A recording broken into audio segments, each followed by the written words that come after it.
Ustadz Somad, saya manusia banyak dosa, tidak sholat Jumat. Kenapa enggak sholat Jumat? Man tarakal jumu'ata salasa marratin. Siapa yang enggak sholat Jumat 3 kali berturut-turut, tahawunan, bukan karena sakit, bukan karena darurat, tapi karena menyepelekan panggilan Allah, taba'allahu ala qalbi, Allah mengunci pintu hatinya. Kalau sudah hati terkunci, telinga tersumbat, mata tertutup, khatamallahu ala qulubihim wa ala sam'ihim wa ala absarihim ghishawah. 3 kali sholat Jumat kau tinggalkan, Allah mengunci pintu hatimu. Siapapun yang ceramah tak akan masuk ke telingamu. Na'udzubillah. Saya ingin bertobat dan sudah menjalankan taubat, maka sholat Jumatlah engkau. Siapa yang datang hari Jumat saat yang pertama seperti berkurban seekor onta, datang pada saat yang kedua seperti berkurban seekor lembu, datang saat ketiga seperti berkurban seekor kambing, datang saat keempat seperti berkurban seekor ayam, datang saat kelima seperti berkurban sebutir telur ayam. Sekarang banyak yang datang hari Jumat, jangankan telur ayam, telur puyuh pun nggak dapat. Datangnya kapan? Ketika khotib sudah naik ke atas mimbar, jamaah Jumat yang dimuliakan Allah, baru dia datang. Terlambat, udah terlambat sholat sunat lagi. Allahu Akbar. Pakai baju kaos tertulis, emang masalah buat lo. Orang kalau taubat itu malu sama dosa-dosa masa lalu, bukan bangga. Ini banyak juga orang udah taubat. Ustaz Somad, saya ini baru hijrah. Dulu semua saya minum. Semua narkotika saya pakai. Ente taubat apa sombong? Orang taubat mengenang dosa itu melelehkan air mata, nangis. Ada juga bukan bangga. Ada juga sebagian jamaah sudah taubat nangis. Ustaz saya, kamu menyesal minjam uang. La ilallah. Kenapa hati ini masih keras Ustaz? Belum bisa nangis di saat tahajud Ustaz. Datang seorang bertanya kepada Nabi an qaswatil qalbi. Hatinya keras. Apa kata Nabi? At'imil masakin wamsah ra'sal yatim. Kalau mau melembutkan hati, kasih makan fakir miskin, usap kepala anak yatim. Siap? Ngaji jangan ditunda-tunda. Pulang dari sini langsung mampir ke rumah makan, beli nasi bungkus, bawa ke panti jompo. Anak mereka sudah meninggal, hidup sebatang kara, belikan kain sarung, langsung datang. Assalamualaikum Bapak Ketua Panti Jompo. Waalaikumsalam. Berapa semua orang jompo di sini? Ada 100 orang. Saya mau makan siang sama mereka. Semuanya 2 orang aja. Kebetulan kok nasinya cuma 2 kan. Nah.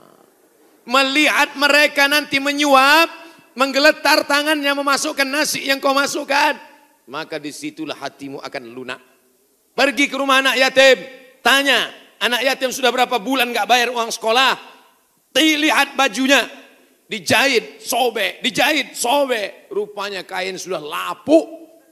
Kain kelas 1 dipakai kelas 6. Belikan bajunya, senangkan hatinya. Nabi yang mengasih resep ini, an qaswatil qalbi. Azab yang paling hebat bukan miskin, azab yang paling dahsyat bukan susah. Azab di atas azab adalah hati yang keras. Wa inna minal hijarati lama yatafajjaru minhul alhar. Ada batu keras tapi masih bisa mengalirkan air. Wa inna minha lama yahbitu min khasyatillah. Ada batu yang keras tapi hancur berkeping ketika takut kepada Allah. Di atas bukit Tursina, saya ketika naik ke atas bukit Tursina di Mesir, tempat Nabi Musa menerima wahyu, itu nampak batu-batu hancur. Kata imam masjid yang ada di atas, inilah batu yang hancur saat takut kepada Allah SWT. Tapi kalau sudah hati menjadi keras, maka tak akan meleleh apa-apa.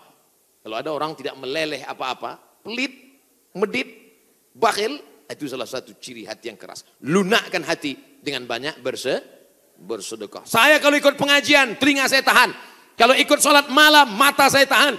Kalau datang ke masjid, kaki saya tahan. Tapi kalau sudah keluar duit, dompet saya nggak tahan. Banyak orang ketika keluar, alhamdulillah masjid ini adalah wakaf orang-orang baik di Panyawangan, di Jawa Barat. Ternyata orang-orang Sunda, orang-orang Jawa Barat ini berwakafnya tidak tanggung-tanggung. Langsung satu masjid.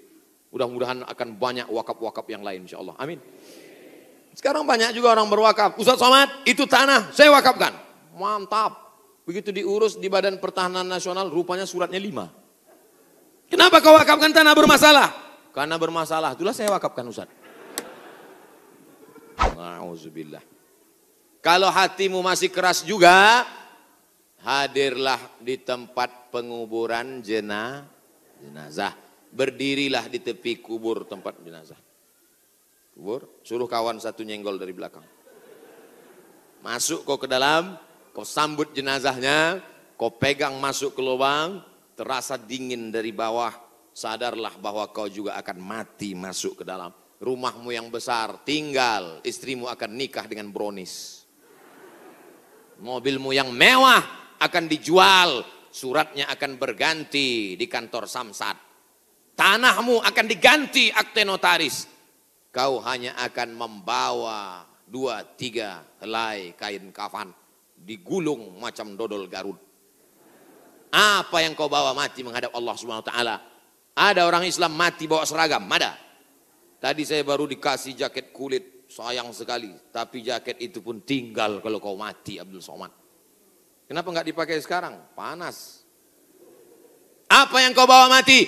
Kalau pernah kau usap kepala anak yatim, kalau pernah kau infak sedekah untuk masjid, itulah yang akan kekal abadi. Yang mewakafkan tanah ini sudah meninggal, tapi terang kuburnya, lapang makamnya insya Allah. Amin. Pikirkan, orang yang cerdas bukan yang IP-nya 4, orang yang cerdas bukan otaknya hebat. Al-Kayyis, orang yang cerdas, mandana nafsahu, mampu menekan hawa nafsunya, wa amila lima ba'dal maut. Dia beramal berpikir setelah mati. Ini banyak orang mikirnya setelah pensiun. Saya alhamdulillah Pak Ustaz udah siap nih setelah pensiun nanti. Memangnya yakin malaikat maut datang setelah pensiun? Banyak malaikat maut datang sebelum pensiun. Pikir baik-baik. Pikir itu pelita hati. Lama berpikir sakit hati.